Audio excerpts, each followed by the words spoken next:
আজকে রান্না করব তুলা পাঞ্জা চাল দিয়ে পোলাও। তো তোমরা কারা কারা তুলা পাঞ্জা চালের পোলাও খেয়েছো আর কেমন লাগে? আগেকার তুলা পাঞ্জা চাল তো খুব সেন্ট করতো, এখন করে না। তো হ্যালো বন্ধুরা, তোমরা সবাই কেমন আছো? আশা করি ভালোই আছো, আমিও খুব ভালো আছি। তো এই যে দেখতে পাচ্ছ, আমরা আজকে তুলা পাঞ্জা চালের পোলাও বানাবো। তো এদিকে আমরা পেঁয়াজের খোসাগুলো ছাড়িয়ে নিচ্ছি, আর এদিকে পেঁয়াজগুলো কাটে আমার মা খোসাগুলো ছাড়া দিচ্ছিল, আর আমি এদিকে কাটছিলাম। তো পেঁয়াজের পোলাওতে যত পেঁয়াজ দেবে তত বেশি পোলাওটা লাল হবে। আর এখানে আমরা কড়াইতে ডালডা আর সাদা ফল দিয়ে দিয়েছি পেঁয়াজগুলো ভাজার জন্য, যাতে পেঁয়াজগুলো নরম করে ভাজা যায়। তো পেঁয়াজগুলো আগে একটু লবণ দিয়ে মাখে দিচ্ছিল, যেন পেঁয়াজগুলো একদম আবার ভাজিয়ে গুঁড়া না হয়ে যায়।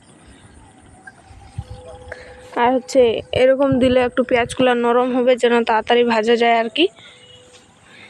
তার জন্য এই যে এদিকে তো উনুনটা জ্বলতেছে। এবার আমরা পেঁয়াজগুলো ভালো করে ভেজে নেব, একদম খুব লাল করে ভাজতে হবে, পুড়াই দিতে হবে না। এবার এটা খুব নাড়াচাড়া করতে হবে, নাহলে আবার পুড়ে যাবে। প্রথম তো একটু করলে হবে, পরে যখন লাল হয়ে আসবে তখন আরও বেশি করে ভালো করে দেখে দেখে নাড়তে হবে। এই যে এবার আমরা যতটা তেল দরকার তেল দিয়ে দিলাম, এটা আমরা সর্ষের তেল দিয়েছি। তারপরে আমি এই যে আস্তে আস্তে করে নাড়াচাড়া করছিলাম আর কি, ভালো করে।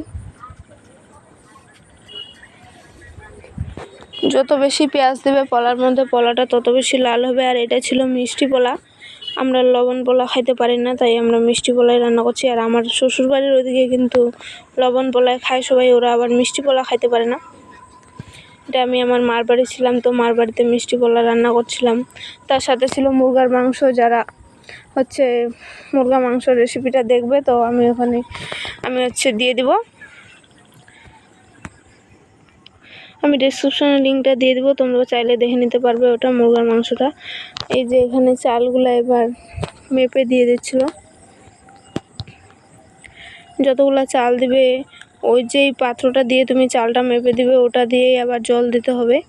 এই যে পেঁয়াজগুলো অনেকটা নরম হয়ে চলে এসেছে, আর চালগুলো আমরা মেপে রেখে দিয়েছি। যখন পেঁয়াজগুলো হয়ে যাবে তখন চালগুলো ধুয়ে তারপরে দিয়ে দেবো। এই যে পেঁয়াজগুলো অনেকটা লাল হয়ে গেছে, আর একটু হবে, খুবই লাল করে ভাজতে হবে, তারপরে পোলাওটা লাল হবে। তো তোমরা দেখতে পাচ্ছ কিরকম লাল করে আমি ভেজেছি। আর এই টাইমটাতে একটু বেশি করে নাড়াচাড়া করতে হবে, যেন একদম পুড়ে না যায়। আর একটু কম নাড়াচাড়া করলে কিন্তু পুড়ে যাবে, পুড়ে গেলে কালো হয়ে যাবে। এই যে দেখো কিরকম হলে লাল কালার আসছে। এই পেঁয়াজটা তোমরা চাইলে তুলে রাখতে পারবা, পরে মুড়ি দিয়ে খাইতে পারবা। তো যখন হয়ে যাবে তখন আমরা জল দিয়ে দিব।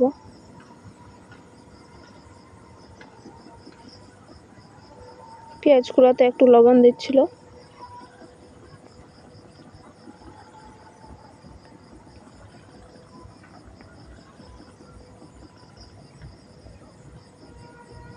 তোমরা কে কে পোলাও খেতে পছন্দ করো অবশ্যই কমেন্টে জানাবে, মিষ্টি পোলাও। আর আমার ভিডিও ভালো লাগলে অবশ্যই লাইক কমেন্ট শেয়ার করবে, চ্যানেলটাকে সাবস্ক্রাইব করবে। এই যে এখন হয়ে গেছে, আর বেশি ভাজা যাবে না, আর বেশি ভাজলে একদম পুরো জ্বলে যাবে। তারপরে এই যে দেখালাম তোমাদেরকে ভাজা হয়ে গেছিলো, তো জল দিয়ে দিলাম। এবার যে পাত্র দিয়ে তোমরা চাল দিয়েছো ওই পাত্র দিয়েই জল দিতে হবে, ওর থেকে দ্বিগুণ পরিমাণে জল দিতে হবে, তাহলে ঠিকঠাক পোলাওটা রেডি হয়ে যাবে। এবার জলটা দিয়ে ভালো করে নাড়াচাড়া করছিলাম, কারণ পেঁয়াজগুলো যেন ঢেকা না হয়ে যায়।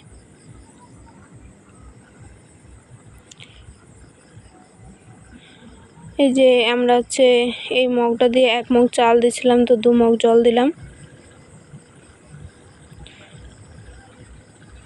এটা আমার মা হাত দিয়ে ভাঙে দিচ্ছিল পেঁয়াজগুলোকে।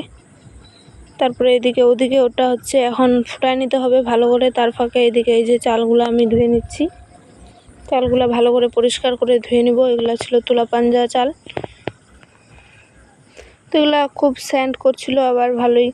তো আমার মা বলতো যে এর থেকে আগে বেশি স্যান্ড করতে, বলে এক বাড়িতে রান্না করলে আরও 2-3 বাড়ি পর্যন্ত স্যান্ড যেত, বাড়িতে রান্না করলে রাস্তা পর্যন্ত স্যান্ড যেত। কিন্তু এখনকারগুলো আর অত বেশি স্যান্ড করে না। আর এগুলো তো দোকান থেকে কিনে আনা, বাড়িরও না।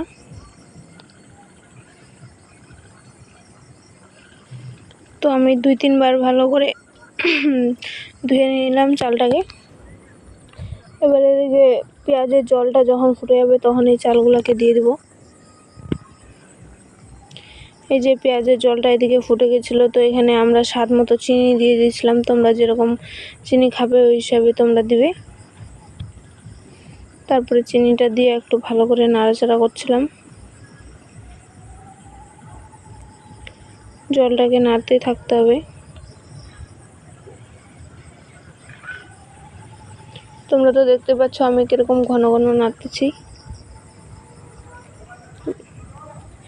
এই যে এবার ভালো করে ফুটে গেছে জলটা। এবার এখানে দিয়ে দেবো চালগুলা তো ধুয়ে রাখলাম, দেখতে পাচ্ছ। এবার ধুয়ে রাখা চালগুলা দিয়ে দেবো। ধুয়ে রাখা চালগুলা দিয়ে দিচ্ছি।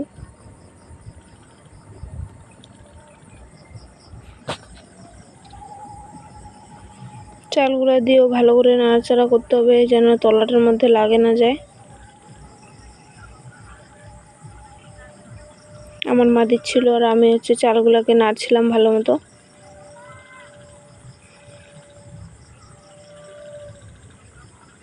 জলটা কিন্তু ঠিকঠাক দিতে হবে, কারণ এটা তো ভাতের মতো আর ভাত ঝাড়ানো যাবে না। এটা জলটা একদম ঠিকঠাক দিতে হবে, নাহলে হবে না। এই যে চালটা দিয়ে কিছুক্ষণ পর আবার জলটা ফুটতেছিল, আর এটাকে তোমরা ঢাকনা দিয়ে ঢেকে দিবে, তাহলে আরও তাড়াতাড়ি সিদ্ধ হবে। এবং এই যে দেখতে পাচ্ছ আমরা ঢাকনা দিয়ে ঢেকে দিয়েছি। ঢাকনা তোলার পরে যে মাঝে মাঝে আবার মাঝখানে এরকম এটাকে চালটাকে নাড়ে দিতে হবে, তলার মধ্যে লাগে না যায়। আবার ঢাকনা দিয়ে ঢেকে দেব। ঢাকনা তুলে মাঝখানে আবার নাড়াচাড়া করে দিতে হবে। আর তোমরা দেখতে পাচ্ছ পেঁয়াজটা আমরা যে পরিমাণে ভাজছিলাম তার পেঁয়াজের কালারটা তোমরা দেখতে পাচ্ছ। এই পেঁয়াজের কালারটাই পোলাওটার মধ্যে আসছে। এই যে অনেকটা জল শুকায় গেছে।